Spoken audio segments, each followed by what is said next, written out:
Ever since the deputy president was impeached, he has been releasing information that is difficult to believe, but always ends up being true. Any idea where he gets his endless supply of crazy information? It is not good to respond to a question with a question, but today you'll allow me, because this is the quickest way of getting this message across. Bila kizungu mingi. And my counter question is, what is Rigathi Gachagua's key skill set, which has enabled him to rise from the day he was a humble student at the University of Nairobi to DC, to somebody's personal assistant, to politician, to deputy president, to Mount Kenya, shida kubwa kwa serikali? What is this single, very key skill set of Rigathi Gachagua? The answer to that question will answer the question where Rigathi Gachagua gets his information. Very directly, very quickly. Bila kizungu mingi. When Rigiji was a student at the University of Nairobi, somebody recruited him as an informant. That is where it all started. I'm sure you get it. And I'm sure you see where this man developed this skill set of gathering information. I believe there is also a very important clue in the way Bwana Gachagua used to dress up to the time after when he became Deputy President of the Republic of Kenya. This manner of dressing, very simply put, is designed to make you invisible. In fact, more than that, to make you something to ignore with the furniture in the room. And so when in this room, and you want to say something sensitive, so you look around first, and you see this student, Gachagua, and he's just dressed, not flashy, not attracting attention. Your brain completely ignores him. Naona ropokwa. And so now it makes perfect sense why immediately after university, Gachagua ended up as a DO, a district officer. Now, for the sake of younger Kenyans, during the Moi era at the University of Nairobi, politicians from Murema used to talk to university students. From Murema, what language do you think they were using? And so Bwana Gachagua must have done so well that he was put right inside the boiler room of Kenyan politics at that time as a DO, Nakuru. From the Jomo Kenyatta presidency to the Moi presidency, it all used to happen in Nakuru. Things that would change politics right across the country. So that is where this young university student was dumped, or rather appointed. I use the word dumped because I was thinking of somebody being thrown into the deep end of a swimming pool. And they are a rookie in swimming. Exactly what Rigathi Gachagua was. Ametoka to university jana. Huyu alikuwa student. What about his job appointments after he left government service? Did they really have anything to do with his information gathering skills? And now it also makes perfect sense why Rigathi Gachagua ended up as Uhuru Kenyatta's personal assistant, recommended by guess who? Daniel Toroitich arap Moi. Why? Because of the wealth of information Bwana Gachagua had. Having spent all those years in Nakuru, gathering, collecting information that would be useful to politicians, apart from being crucial to the government of the day. So how exactly does Gachagua apply his skills developed over a long time, working in government, to his current situation as a major opposition leader? So let's cut to the chase here. You have been doing this thing all your life. I mean, even if you're slow, and Gachagua is not slow, even if you're slow, you have been doing the same thing since your university days. Of course, you're going to be a guru by now because you know which buttons to push, you know where to get information, you know where to set up in order to get that information, etc., etc. Together with the contacts that Gachagua has built over the decades in the Kenyan system, I am sure that now you understand that question has been fully answered. Why does it seem that President Ruto and his handlers have run out of ideas and strategy to deal with the former deputy president politically and otherwise? Or do you think, in your opinion, they will soon find a way, or at least an effective strategy to protect themselves politically? The fastest way to answer that question is going to soccer. Man U versus Arsenal. You go into a game and everything starts going wrong. Your opponents are doing you a lot of damage. And the fans sitting watching that game at some point are going to get very upset. And they're going to ask that question. Yeah, shall we ask it together? Don't they have another strategy of saving this game? Now, is it that this team, which is supposed to have won, but is losing, is it that they don't have another strategy? Of course not. They have many, many strategies. But what is happening is that they're bang in the middle of the boiler room. They're under a lot of pressure. And in that kind of environment, switching to another strategy is impossible. You're stuck there just trying to survive. I'm sure that answers the question conclusively. What kind of video evidence against the president is Gachagua talking about? Did he record the head of state without his consent? Any ideas, Bwana Cum Kucha? Again, let's look for a shortcut in answering this very deep question. Yeah? And let's go into relationships or marriages to answer this one quickly. Okay? You've hired a private investigator to follow your wife because you suspect she's having an affair with another man. And that private investigator brings back video evidence. And that video evidence is not kinky stuff as you may be thinking. No, it is just very boring, long CCTV footage from a hotel. Okay, the reception area. Two people coming in, their body language. CCTV footage from the lift, much more interesting. And then CCTV footage on the corridor leading up to a room. And remember, this video does not even have sound. Is that video evidence or is it not video evidence? Video evidence can mean anything. But the key thing here is that it is supposed to leave you with no doubt whatsoever on your mind about what happened. Yeah, that you do not see in the video. What do you think will happen next? What should we expect? Any predictions here?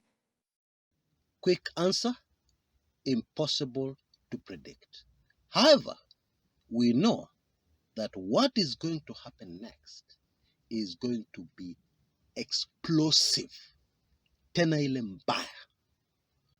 And it also goes without saying that it is not going to be good for the government, because governments are expected to behave in a certain manner. Governments are supposed to be very responsible. Governments are the ones who are very important to you, whether you like it or not, because the decisions and the moves, and especially their character, will definitely affect you and your day-to-day life. Now, if we can move on to something else. Why exactly is a coalition that lost the last general election in 2022 such a big threat to the president? It locks out completely President Ruto from the massive number of Azimio votes. How so? There are various political interests, political powers, political parties who are locked into the Azimio coalition that Ruto badly needs on his side. And the reason why they're locked, because surely leaving a coalition cannot be such a big deal. The reason why they're locked is because of the current political environment, atmosphere, and mood of the Kenyan voters. What that means is that we're dealing with politicians, and these politicians are preparing for the next general election. And they are very much aware of the fact that any move they make right now can either win them the election, whatever they do after this, or lose them that election, whatever they do after this. And in turn, what that means is that all these political forces will be very cautious, very slow in wanting to leave the Azimio coalition, because it is a matter of political survival. Because the timing, we're just about to go into a general election in the next 18 months tops. And so for the Ruto presidential bid, Azimio is a nightmare that has come from nowhere at the very, very wrong time. And no wonder the government has responded in a very unorthodox, crude, uncouth, illegal manner of ordering the government press to stop, never to attempt to print, to publish the latest very significant changes within the Azimio leadership. And according to one of the brand new Azimio leaders, Karoli Omondi, this is of no consequence. Why? Because the law states that even if the government printers do not do their thing, as long as this notice has been published in a major newspaper in the country, the 14 days count is still in force. It still continues. So after 14 days, pop, those changes will take effect legally. You know, there is no doubt that the person behind this thing is a thinker.